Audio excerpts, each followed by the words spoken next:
बिस्मिल्लाहिर्रहमानिर्रहीम। अस्सलाम वालेकुम नाज़रीन, आप यूट्यूब चैनल देख रहे हैं। मैं इमरान खान हूँ। बुशरा बीबी का पैगाम बाहर आया और वहाँ से पता चला कि इमरान खान साहब की हालत क्या है और उनकी आंख के हवाले से जो हुकूमत दावे कर रही है वो दावे कितने दुरुस्त हैं। सबसे पहले तो जो बुशरा बीबी की बहन है मरियम रियाज वट्टू, उनका स्टेटमेंट आप सुन लीजिए, फिर मैं बताता हूँ इमरान खान की बहनें क्या कह रही हैं और इमरान खान साहब की अहलिया बुशरा बीबी ने जेल से क्या पैगाम भिजवाया है और इमरान खान साहब की हालत कैसी है, खासतौर पर उनकी बिनाई जिस आंख की मुतासर हुई है वहाँ मामला कैसे हैं। एक तो मैं पहले आपको ये क्लियर कर दूँ कि जो प्रेस रिलीज जारी की गई अस्पताल की इंतजामिया की जानिब से, यानी पिम्स ने रात गए एक प्रेस रिलीज जारी की थी। हालांकि रात गए कौन जारी करता है, कोई पीआरओ भी नहीं होता, कोई डिपार्टमेंट भी नहीं होता, लेकिन वो पहले से ही बनाया हुआ एक पेज उन्होंने जारी कर दिया था। तो वो जो पिम्स की जानिब से एक प्रेस रिलीज जारी की गई उसमें इमरान खान साहब की आंख के हवाले से कोई तफसीलात मौजूद नहीं है, यानी उसमें नहीं बताया गया कि कितने % उनकी हालत आंख की बेहतर है और किस हद तक बेहतर है।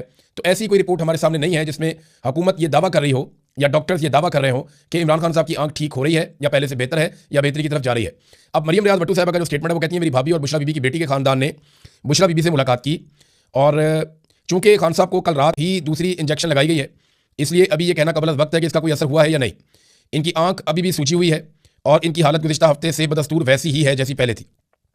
खान साहब ने एक बार फिर जोर दिया है कि उनकी बहनें जो इनके वकला के साथ काम कर रही हैं फौरी इजाज़त के लिए दरखास्तें दायर करें ताकि उनके ज़ाती डॉक्टर्स उनका मुआयना कर सकें।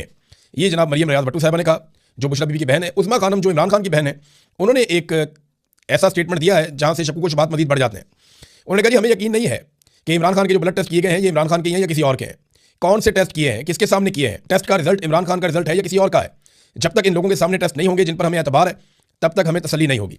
ये जो छुपा रहे हैं इसके पीछे क्या वजह है। देखिए, ये इमरान खान वज़ीर आज़म पाकिस्तान थे जब नवाज शरीफ साहब के जाली टेस्ट करके उन्हें बताया गया कि इनके तो प्लेटलेट्स बेड़े गर्क हो गया और हर थोड़ी देर के बाद एक जाली टेस्ट आ जाता था और दबाव मजीद बढ़ जाता था। अदालतों के अंदर मामला जा रहे थे, मीडिया के अंदर मामला जा रहे थे, हत्ता कि कैबिनेट को बैठ के फैसला करना पड़ा कि नवाज शरीफ के साथ करना क्या है। फिर अदालत को एक स्टाम्प पेपर देकर इमरान खान से इजाज़त लेकर नवाज शरीफ साहब पाकिस्तान से बाहर चले गए। फिर एस्टैब्लिशमेंट के जो बहुत करीबी शख्स हैं फैसल वाडा, बल्कि वो खुद एस्टैब्लिशमेंट के अंदर ही होते हैं, तो फैसल वाडा ने ये इंकशाफ किया कि नवाज शरीफ का जो खून था वो नवाज शरीफ का नहीं था, बल्कि कुछ लोगों ने यहाँ तक बताया कि वो किसी जानवर का खून था और नवाज शरीफ की जाली रिपोर्टें बनाई गई थी। और हत्ता कि फैसल वाडा ने कहा वो रिपोर्टें तो घर बैठकर बनाई गई थी, उनका तो किसी लेबॉर्टरी से ताल्लुक कोई नहीं था, तो जाली रिपोर्टें नवाज शरीफ की बनाई गई थी। तो जिन्होंने नवाज शरीफ की जाली रिपोर्टें बना के उस वक्त के वज़ीर आज़म इमरान खान को धोखा दिया, आज वही इमरान खान जेल के अंदर है तो वो अब धोखा नहीं दे सकते। बिल्कुल दे सकते हैं। जो वज़ीर आज़म को चीट कर सकते हैं वो एक कैदी को चीट करने में उनको क्या प्रॉब्लम है, वो कर सकते हैं। अलीमा खानम का जो स्टेटमेंट है, क्योंकि अभी इमरान खान साहब की गैर मौजूदगी में अलीमा खानम ही फैमिली के मामला को ऑलमोस्ट लीड करती हैं और उनका बयानिया जो है या उनका जो स्टेटमेंट है वो माना जाता है मुस्तरद। तो उन्होंने कहा जी इमरान खान ने पैगाम दिया कि उन्हें नजर नहीं आ रहा, मेरे डॉक्टरों को मुझ तक रसाई दी जाए, ये है जी सिंपल बात। फिर उन्होंने कहा जी कि इमरान खान से आज भी किसी की मुलाकात नहीं हुई। अलीमा खान ने बहनों के साथ जो है वो बाद में बाहर आके गुफ्तगू की और बुशरा बीबी की मुलाकात उनकी फैमिली के साथ हुई, उनके जरिए से जो है वो खबर बाहर आई और इमरान खान साहब ने पैगाम दिया कि उन्हें नजर नहीं आ रहा, मेरे डॉक्टरों को मुझ तक रसाई दी जाए। ये बात अलीमा खानम ने बताई बुशरा बीबी के खानदान से पूछकर। अब ये इमरान खान साहब की बहनें स्टेटमेंट दे रही हैं, बल्कि उन्हें चोट भी लग गई। नौरीन खानम को बड़ा अफसोसनाक, वो मैंने तस्वीर देखी, वीडियो देखी, बड़ी तकलीफ हुई मुझे भी। एक और खातून थी सदफ, उनको ज़्यादा चोट लगी है, वो हॉस्पिटलाइज भी हो गई हैं, लेकिन अल्लाह का शुक्र है कि वो बचत हो गई, जान बच गई और कोई ऐसा नुकसान नहीं हुआ जिसकी भरपाई नहीं हो सकती। लेकिन ये खवातीन है तो रियासत को जो है वो इस तरह का रवैया नहीं रखना चाहिए, बहुत ही बदनसीबी है जो इस वक्त किया जा रहा है। बहरहाल इमरान खान साहब की जो रिपोर्टें हैं वो उनकी फैमिली के साथ शेयर नहीं की जा रही। अभी तक इमरान खान साहब के मुआलिजीन जो है वो उन्हें नहीं देख पाए, अभी तक उनकी फैमिली जो है वो इमरान खान साहब से नहीं मिल पाई। अब इसकी एक वजह तो ये है कि आसिम मुनीर साहब नहीं चाहते और उनकी ये जिद है कि इमरान खान का कोई स्टेटमेंट बाहर नहीं आना चाहता, क्योंकि उनका कोई स्टेटमेंट बाहर आता है तो मुझे चैलेंज करते हैं आसिम मुनीर साहब को, ये लगता है, और वो मुकाबला कर नहीं सकते। DGI SPR भी बोल बोल के थक गए, लिहाजा उन्होंने सोचा कि इमरान खान की आवाज़ ही बंद कर दो, मुलाकात करवाओ ही ना।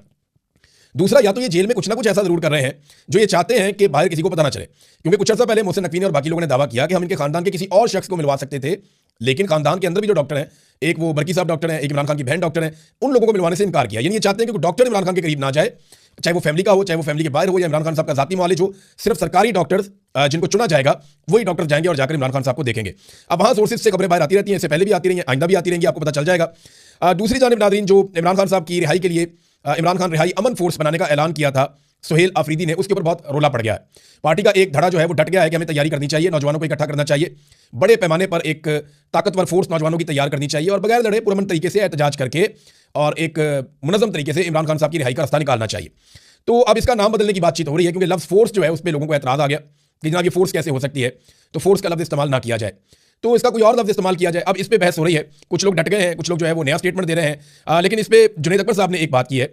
जुनैद अकबर साहब का कहना है रिहाई फोर्स के नाम पर पार्टी में इख्तिलाफ राय है, हम अब भी चाहते हैं कि मुज़ाकरात हों, लेकिन जब आप हमें दीवार के साथ लगाएंगे तो हमारे पास ऑप्शन ही क्या बचता है, हमारे पास वक्त बहुत कम है। तो उन्हें एहतजाज करना पड़ेगा, वो भी इस बात को समझते हैं। एक तरफ तो यह एहतजाज का मामला बढ़ता जा रहा है, दूसरी तरफ पाकिस्तान में दहशतगर्दी कंट्रोल नहीं हो पा रही और पाकिस्तान की इंटेलिजेंस एजेंसीज दहशतगर्दी को रोकने में नाकाम है। यानी वो कोशिश करते हैं, कुछ वाकयात रुक भी जाते हैं, लेकिन वाकयात लगातार बढ़ते चले जा रहे हैं दहशतगर्दी के। और इसी की वजह से पाकिस्तान ने अफगानिस्तान के अंदर दहशतगर्दों के कुछ ठिकानों के ऊपर अटैक किया। पाकिस्तान का कहना है कि वहाँ बड़े पैमाने पर दहशतगर्द मारे गए हैं, जबकि अफगानिस्तान का यह कहना है कि वहाँ पे सिविलियंस की हलाकतें हुई हैं। इंडिया जो है वो अफगानिस्तान के नैरेटिव को सपोर्ट कर रहा है, जैसा कि हम सबको पता था। तो अभी एक और दहशतगर्दी का वाकया हुआ, ये बड़ा खौफनाक इंसिडेंट हुआ है भक्कर, ये खैबर पख्तूनख्वा और पंजाब को मिलाने वाली बैनुस भाई दाजल चेक पोस्ट है एक, वहां पर खुदकुश हमला हुआ। बाकायदा इसकी वीडियो भी आ चुकी है कि कैसे वो खुदकुश हमलावर जो है वो आराम से चलता हुआ आता है और पुलिस के पास पहुंच के चेक पोस्ट के पास वो अपने आप को धमाके से उड़ा देता है। अच्छा, यहाँ पे 3 पुलिस एहलकारों की शहादत की इतला मिली इब्तदाई तौर पे, और कई पुलिस वाले जो है वो वहाँ पे जख्मी भी हो गए, उन्हें अस्पतालों में मुंतकिल किया गया। तो ये अफसोसनाक वाकया, भक्कर तक दहशतगर्द हैं, कुछ और इलाकों में भी पहले दहशतगर्दी के वाकयात तवातर के साथ हो रहे हैं। इस्लामाबाद में दहशतगर्दी के 2 बड़े वाकयात हुए हैं।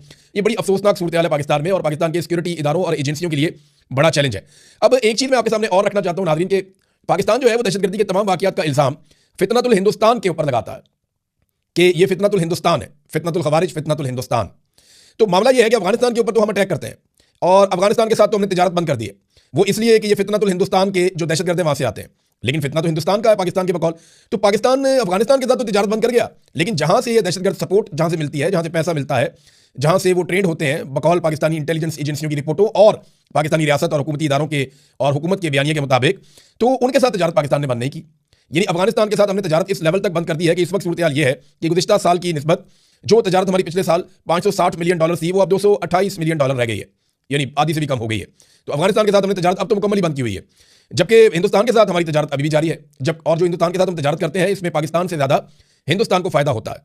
तो देखें हमारी कैसा हमारा मौक़िफ़ है और कैसी हमारी पॉलिसी है कि फितनतुल हिंदुस्तान तो हम कह देते हैं कि हिंदुस्तान पाकिस्तान में दहशतगर्दी करवा रहा है, लेकिन अफगानिस्तान के साथ हम तिजारत बंद करते हैं जहाँ पे हमारा मुनाफा होता है, और हिंदुस्तान के साथ तिजारत हम जारी रखते हैं जहाँ पे हिंदुस्तान का मुनाफा होता है। कमाल नहीं कर रहे वैसे। बयानुल मरसूस तो आपने इंडिया के खिलाफ लड़ाई लड़ी थी, अब इंडिया में पटाखा भी चलता है तो वो पाकिस्तान के अंदर घुस के अटैक करते हैं, और पाकिस्तान के अंदर अगर फितनतुल हिंदुस्तान जो पाकिस्तान बार बार कह रहा है वो अटैक करते हैं, तो पाकिस्तान अफगानिस्तान में चला जाता है अटैक करने के लिए।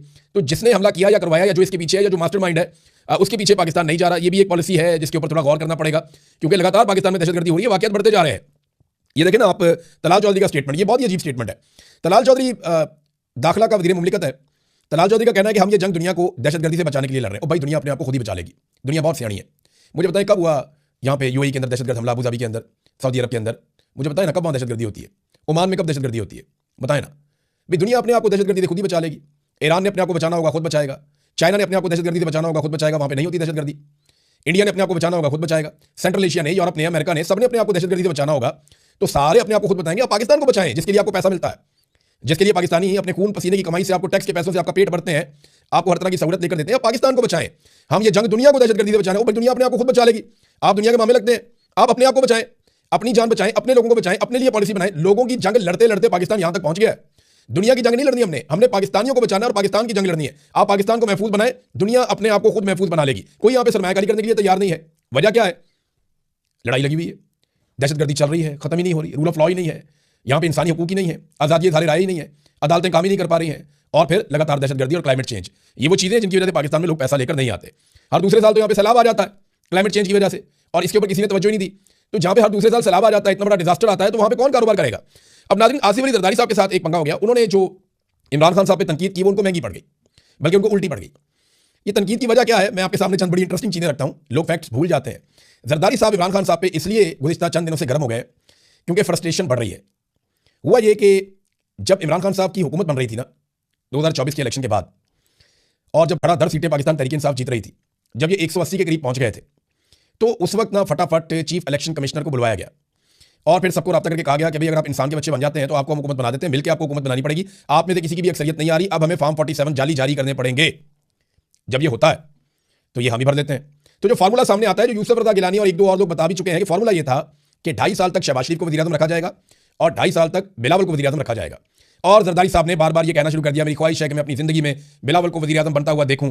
पाकिस्तान का भला नहीं सोचना, मेरी औलाद जो है जैसी भी है, बनाओ इसको वज़ीर-ए-आज़म उठा के। ये ख्वाहिशात हैं इनकी, अंदाजा करें आप। हज़ारों ख्वाहिशें ऐसी कि हर ख्वाहिश पे दम निकले। वो कहते हैं मेरा बिलावल वज़ीर-ए-आज़म बनेगा, तो बिलावल को वज़ीर-ए-आज़म बनाना है।